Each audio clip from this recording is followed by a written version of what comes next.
Good morning जोहार। सुबह की खबरों के साथ मैं हूं मुकेश और आप देख रहे हैं झारखंड बुलेटिन। वक्त हो चला है झारखंड से जुड़ी खबरों को जानने का। खबरों में आगे बढ़ने से पहले हमारे यूट्यूब चैनल को सब्सक्राइब जरूर करें। तो चलिए जानते हैं झारखंड से जुड़ी आज की ताजा खबरें फटाफट अंदाज में। झारखंड के मांडू विधानसभा से 3 बार के भाजपा विधायक जयप्रकाश पटेल ने भाजपा का दामन छोड़कर कांग्रेस का हाथ थाम लिया। वे बुधवार को दिल्ली स्थित कांग्रेस मुख्यालय में पार्टी में शामिल हो गए।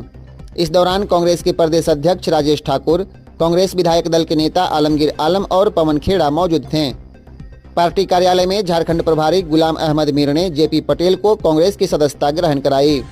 इससे पहले वे बीजेपी में मुख्य सचेतक की भूमिका निभा रहे थे।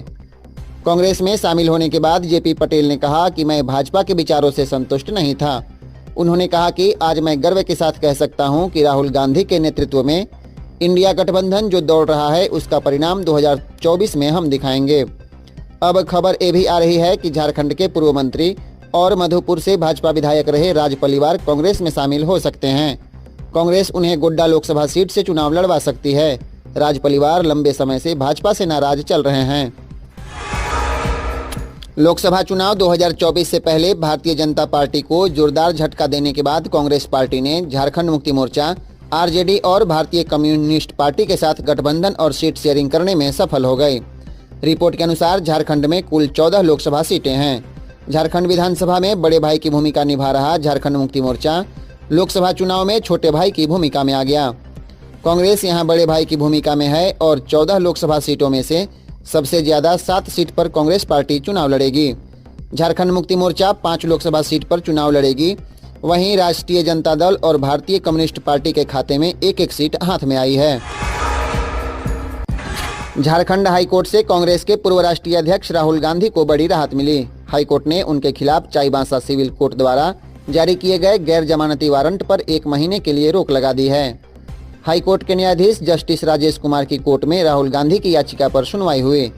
दरअसल 27 फरवरी को चाईबासा सिविल कोर्ट ने अवमानना मामले में सुनवाई करते हुए राहुल गांधी के खिलाफ गैर जमानती वारंट जारी किया था, जिसके खिलाफ राहुल गांधी ने अपने अधिवक्ता के माध्यम से हाईकोर्ट में याचिका दाखिल की थी। राहुल गांधी की ओर से हाईकोर्ट के अधिवक्ता पीयूष चित्रेश और दीपांकर राय ने बहस की।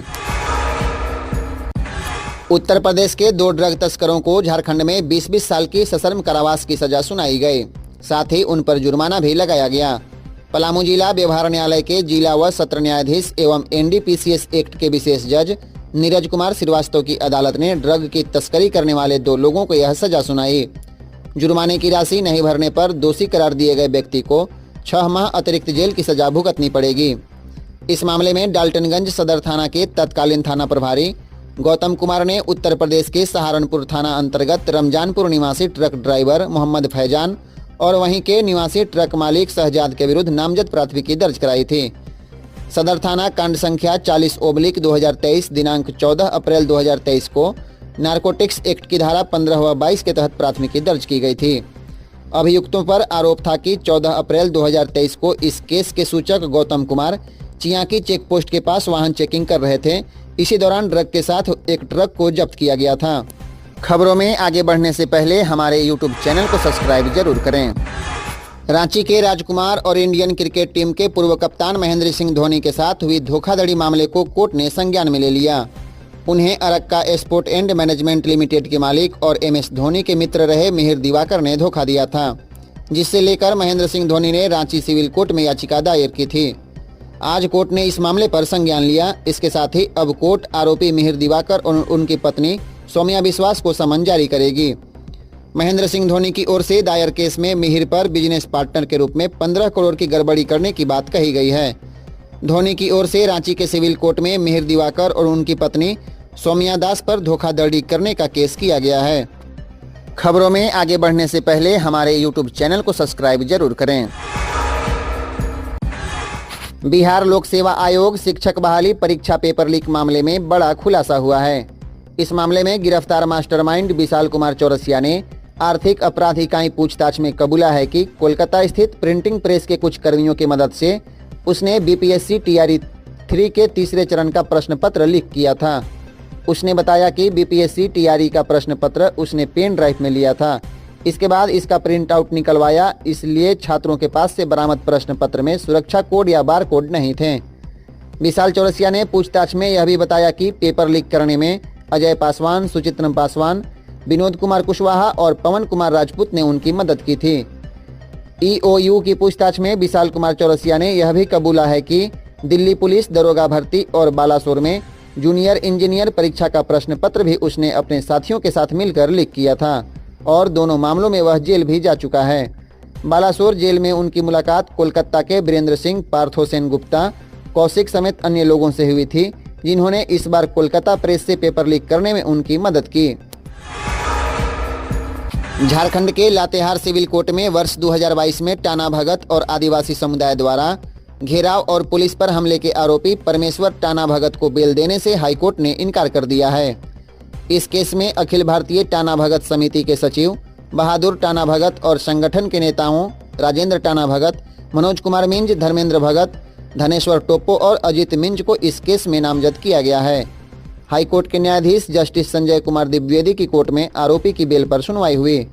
सुनवाई के दौरान राज्य सरकार की ओर से अधिवक्ता विनीत वशिष्ठ ने बेल याचिका का पुरजोर विरोध किया, जिसके बाद अदालत ने आरोपी की बेल याचिका खारिज कर दी।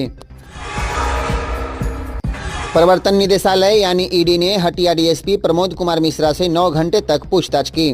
मिश्रा सुबह 11:15 में ईडी ऑफिस पहुंचे और रात 8:30 बजे निकले।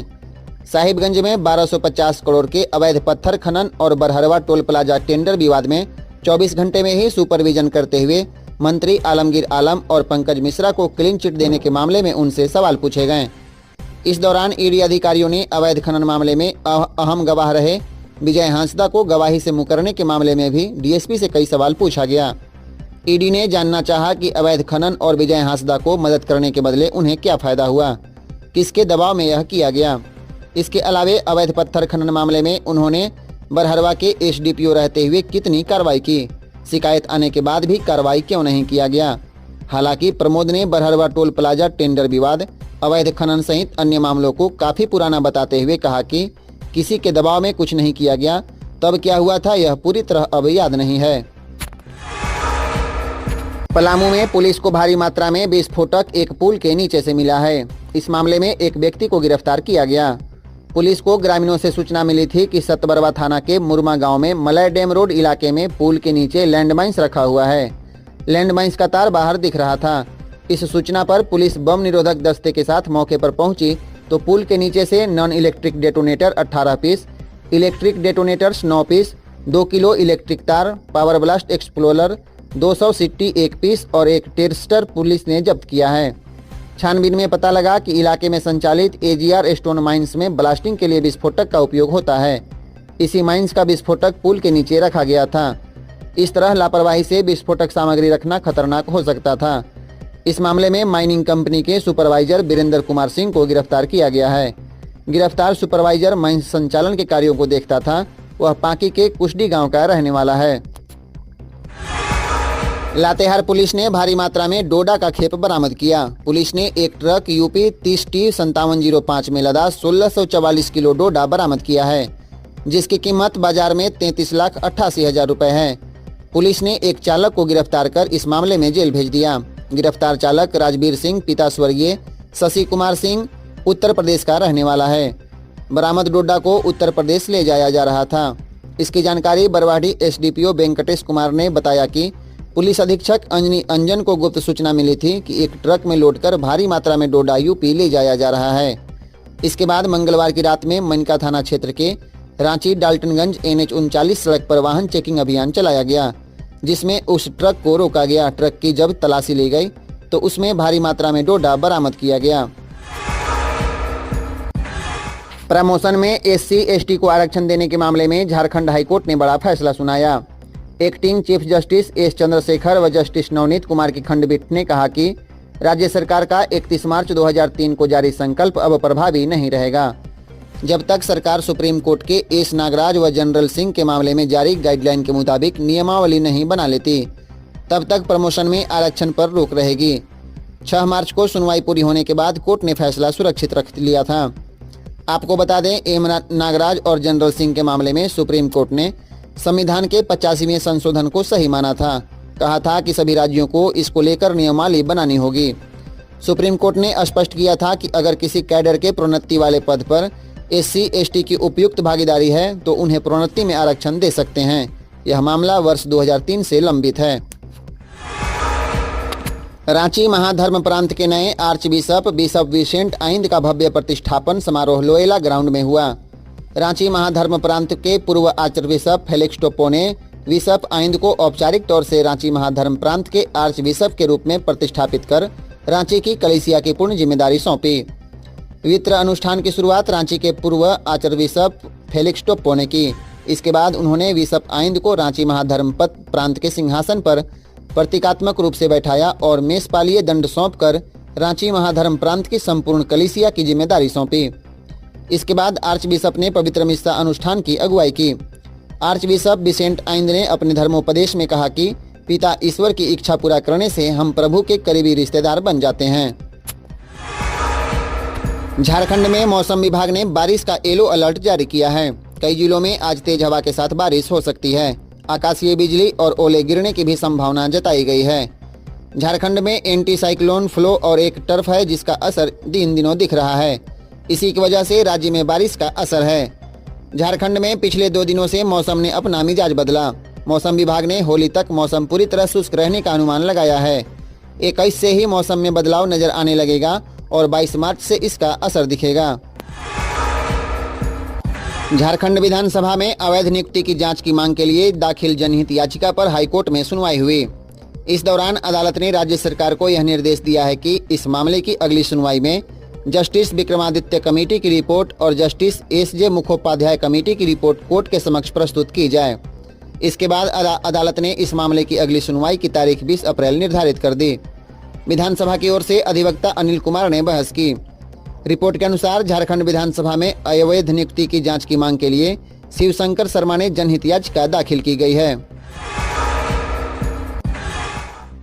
पश्चिम बंगाल से रांची आई 2 बहनें लापता हो गईं। इस संबंध में चाइल्ड राइट फाउंडेशन के सचिव बैजनाथ कुमार ने अपराध अनुसंधान विभाग के DG अनुराग गुप्ता को पत्र देकर मामले की जांच कराने का आग्रह किया है। बैजनाथ कुमार ने CID को लिखे पत्र में बताया है कि बंगाल के मुर्शिदाबाद से 7 मार्च को 2 लड़की लापता हो गई थी। परिजनों ने काफी खोजबीन की तो पता चला कि दोनों लड़कियों का last location Ranchi railway station है। जिसके बाद लड़की के माता पिता ढूंढते हुए रांची आए। उन्होंने चुटिया थाने के प्रभारी से दोनों लड़कियों की सारी जानकारी साझा की। थाना प्रभारी ने परिजनों से लड़की को खोजबीन के लिए सहयोग करने की बात कही। प्रीति कुमार रांची के प्रवर्तन निदेशालय यानी ED ऑफिस पहुंची, जिसके बाद ED के अधिकारियों ने उन्हें बरियाती रोड स्थित बर्लिन अस्पताल के जमीन मामले में पूछताछ शुरू की। बीते 12 जनवरी को भी ED ने प्रीति कुमार से पूछताछ की थी। जमीन घोटाले मामले की जांच के दौरान ED ने पिछले साल 13 अप्रैल 2023 को बड़गाई अंचल के राजस्व उप निरीक्षक भानु प्रताप के घर पर रेड किया था। इस दौरान भानु के घर से एक बड़े बक्से में जमीनों के दस्तावेज मिले थे। रांची DC के आदेश पर इस मामले में सदर थाने में FIR भी दर्ज हुई। ED को जांच के क्रम में यह जानकारी मिली थी कि कई दस्तावेजों के साथ छेड़छाड़ कर और कुछ को गायब कर जमीनों की हेराफेरी की गई है। इसी मामले की जांच के दौरान एजेंसी को बरियातू फायरिंग रेंज के पास की 8 एकड़ जमीन और बर्लिन अस्पताल की जमीन की भी जानकारी मिली थी। राज्य सरकार ने झारखंड सेवा संहिता 2000 के प्रारूप को स्वीकृति दे दी। इसके तहत महिला कर्मियों के साथ पुरुष कर्मियों को भी पितृत्व अवकाश मिलेगा। राज्य सरकार ने 6ठे केंद्रीय वेतन आयोग की अनुशंसा के आलोक में यह निर्णय लिया है। इस प्रारूप में राज्य सरकार ने सरकारी महिला कर्मियों के मातृत्व अवकाश की अधिसीमा में वृद्धि करने के साथ पुरुष कर्मियों के लिए पितृत्व अवकाश का प्रावधान किया है। पितृत्व अवकाश के तहत एकल पुरुष अभिभावक जिसमें अविवाहित, विधुर या तलाकशुदा शामिल हैं, उन्हें यह सुविधा प्रदान की जाएगी। शिशु देखभाल अवकाश अर्जित अवकाश के समान दी जाएगी। अवैध खनन और लैंड स्कैम के जरिए मनी लॉन्ड्रिंग के आरोपी प्रेम प्रकाश को फिलहाल सुप्रीम कोर्ट से कोई राहत नहीं मिली है। बुधवार को सुप्रीम कोर्ट ने उन्हें अंतरिम जमानत देने से इनकार कर दिया। कोर्ट ने जमानत याचिका पर अगली सुनवाई के लिए अप्रैल महीने का समय निर्धारित किया है। ऐसे में प्रेम प्रकाश की होली जेल की सलाखों के पीछे बीतेगी। आपको बता दें, प्रेम प्रकाश को झारखंड हाई कोर्ट और ED कोर्ट ने बेल देने से इनकार कर दिया था, जिसके बाद उन्होंने अपने बेल के लिए सुप्रीम कोर्ट में दाखिल याचिका की थी। पलामू में मनातू थाना पुलिस ने गुप्त सूचना पर छापेमारी कर एक बेलोरो वाहन से 370 बोतल शराब जब्त किया है। इसके साथ ही विभिन्न कंपनियों के शराब के रैपर बरामद किया गया है। इस मामले में पुलिस ने एक आरोपी नावा जयपुर थाना क्षेत्र के रुदीडीह गांव निवासी शाहिद अंसारी पिता फरीद अंसारी को गिरफ्तार किया। पुलिस ने आरोपी को न्यायिक हिरासत में भेज दिया। पुलिस ने बेलोरो से विभिन्न कंपनियों के रैपर लगे शराब बरामद करने के साथ ही ओप्पो कंपनी का मोबाइल फोन और बोलेरो BR24P0975 जब्त किया है। इस संबंध में थाना प्रभारी निर्मल उरांव ने बताया कि गुप्त सूचना मिलने के बाद एक टीम गठित कर यह कार्रवाई की गई। आज के लिए बस इतना ही, फिर मिलेंगे कल फटाफट खबरों के साथ। धन्यवाद।